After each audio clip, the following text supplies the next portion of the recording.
gumising, hindi naman pagod. Ayaw lang magtrabaho, masakit daw ang tuhod. Kung gisingin mo, siya'y nagdadabog.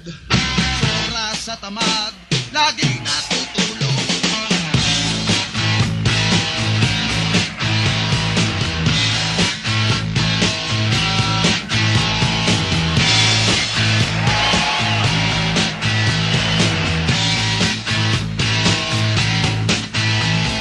Laging nakahiga, ayaw na bumangon.